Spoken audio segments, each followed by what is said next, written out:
G'day everyone, I'm the Red Scar. This is Red Scar Gaming. Today is my summary of my, sorry, I had to think about that, my Golgari mid-range deck that I just drafted and did not do very well with. I won 2, lost 3.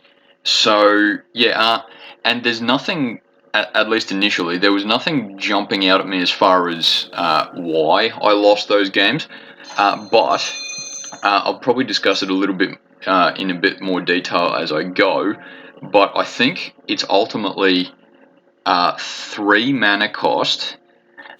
I have 2 creatures. 4 mana cost, I have 1. Sorry, 2 creatures rather. But yeah, 5 I've got 1. And I'm a little bit, that might make it a little bit high in my mana dependency on things. But I was sort of hoping that by turn 2 at least, I'd have something a little bit, okay, if not game winning, at least a little bit setting up. So maybe I had a little bit too much setup in this deck for it to do well. But yeah, I'll go through each card as per normal. Greedy Freebooter, I'm still happy with it. I think probably in this particular deck, I could have actually used an extra one, just because I was setting up anyway. As I said before, I sort of made the error of setting up too much. But I think that if you're going to set up too much, you may as well do it early. And feel free to tell me off for that. But Echo of Dusk, I only got to use it once, which it's sort of good in the way that, like I think I said while I was drafting it, that look, a 2/2 for 2 is not terrible, but you get that Descend 4 thing and it becomes a 3/3 with lifelink. It can be pretty good late game. Passable at the very least, late game. Fungal Fortitude, I didn't get as much use out of as I probably wanted to, though it never came up at a bad time, so it's, yeah, good. Tithing Blade, I got pretty good use out of this time actually, and I did craft it, yeah, crafting is the term I'm using there, into Consuming Sepulchre fairly often, actually. I think it was 4 times or something in the 5 games. So while that didn't particularly win me any games, it kept me alive for some of them. So I think Tithing Blade went pretty well, though in the case of Tithing Blade, with pretty much any game you're playing, if your opponent plays like turn 1, turn 2, ends up with 2 or 3 creatures, it becomes a lot less valuable card. But anyway, it has its moments. Basking Capybara is another one of those cards that, yeah, it's not amazing, but Descend 4, making it a 4/3, is very good. And it's not the worst thing for 2 mana on as a 1/3 either. So I suppose maybe Basking Capybara was not a mistake, but like I shouldn't have had it for a defensive position as much. Maybe I should have used it a bit more effectively in the Descend 4 aspects. Staggering Size, I didn't get as much use out of as I probably hoped for. It's certainly not a useless card, but yeah, Staggering Size, maybe it's the sort of card I should have either taken the 2 out or put 2 more in, sort of thing. Because you can do it as, like, let's say you've got, yeah, your Deep Goblin Skull Taker, for example. You can you can play that spell. What's the word I'm looking for? Yeah, you can play that spell as your opponent attacks and get a 5/5 creature.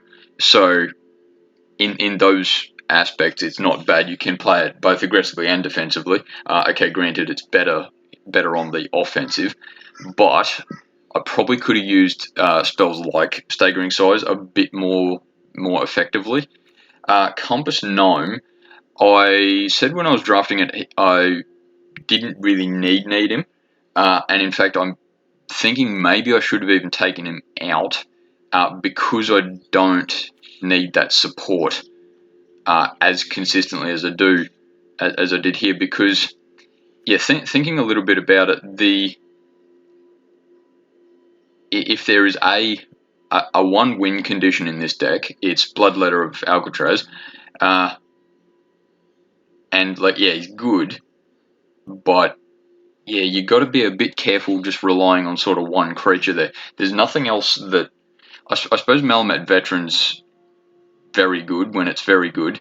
The other cards here, yeah, Kevin Stomper maybe, but yeah. Anyway, I'm a little bit ahead of myself, but yeah, my point is I don't have any particular sort of win cons, and Compass Gnome probably didn't really help me there. Another chance though sort of did, because I think when I drafted it, I said something along the lines of, look, I'm going to be forest cycling, swamp cycling a bit, so it's probably not the dumbest idea to have it. I don't think I got much of a chance to use it, at least effectively. Deep Goblin Skull Tiger, I've talked about him a lot already. He's still a good card, though in this particular case, I think I probably had a few too many instant sorcery sort of spells. Because in his circumstance, you can just sort of chump block something simply to give him a 1/1 token, and he doesn't need many 1/1 tokens to be a very dangerous threat. Even the 1/1 token on him is not terrible, but yeah, you got to have something to utilize that. Otherwise, he's just a 2/2, and yeah, still with menace, but yeah, you got to be careful of it. It doesn't take long for him to be bad. Join the Dead's just a generally good card anyway, like, even if you don't get Descend 4. Whiteley's Final Strike.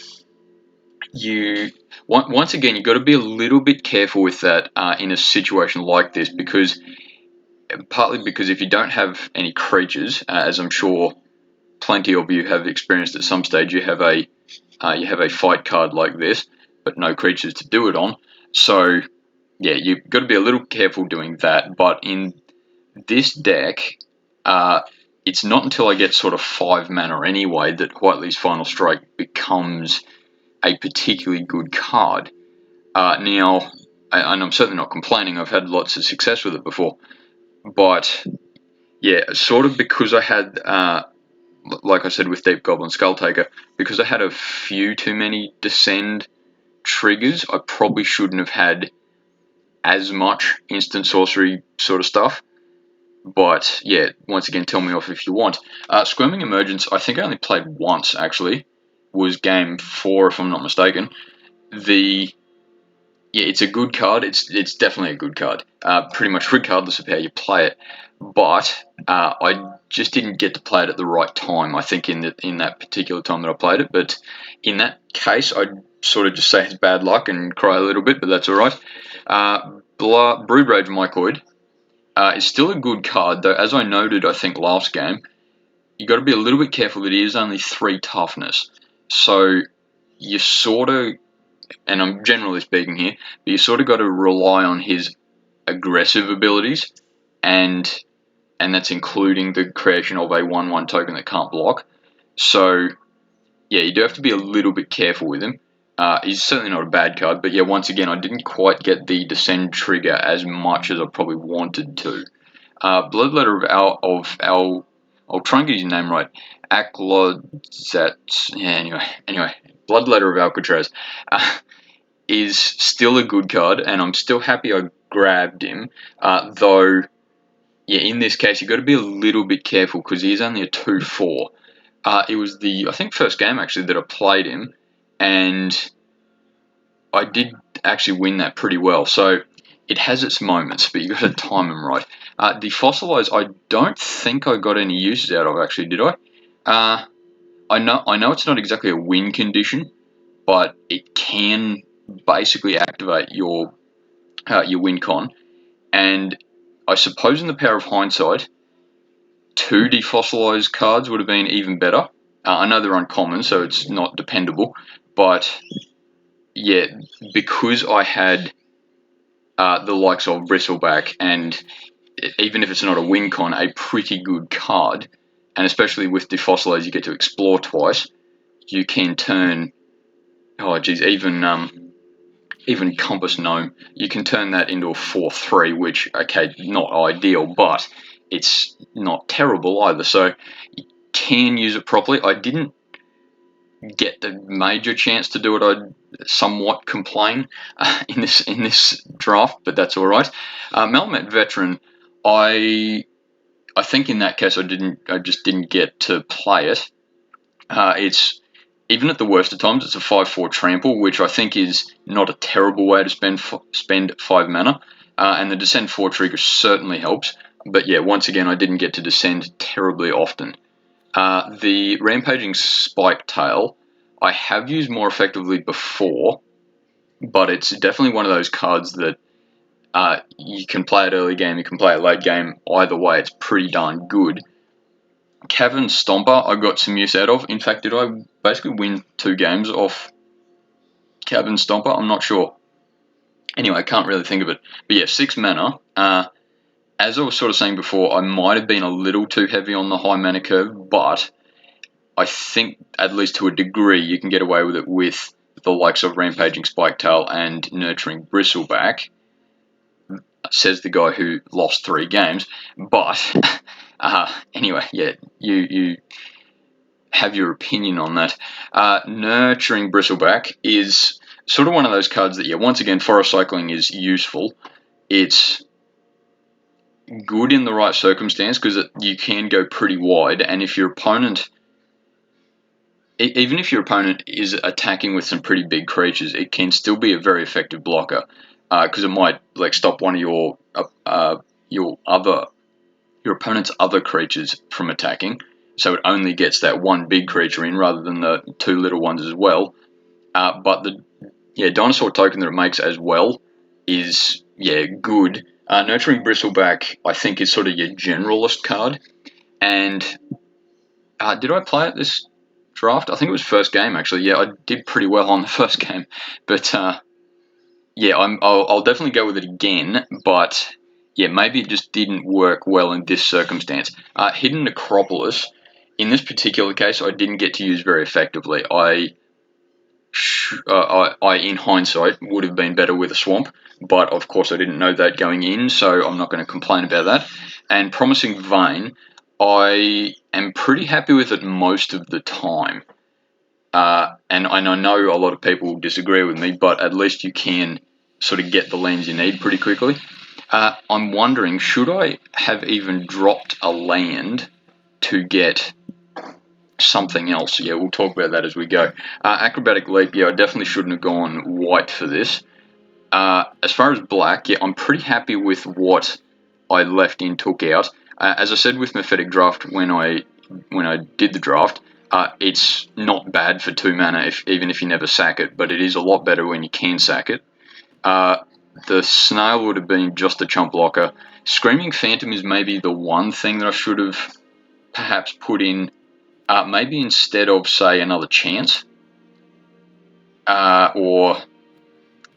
Maybe because, as I said before, I could have got away with, say, taking out the 2 staggering size. Maybe I could have gone Screaming Phantom for that.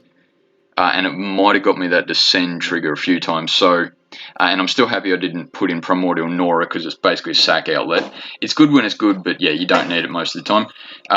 When I was drafting, I was considering the 3 colors with the red, but Hidden Volcano with Power of Hindsight wouldn't have been great in that circumstance anyway. Tectonic Hazards, not amazing in draft anyway. But as I said while I was drafting, taking out the 3 cards, I think, made this deck a lot more consistent. I suppose if I had to put one in, I'd probably go Scytheclaw Raptor.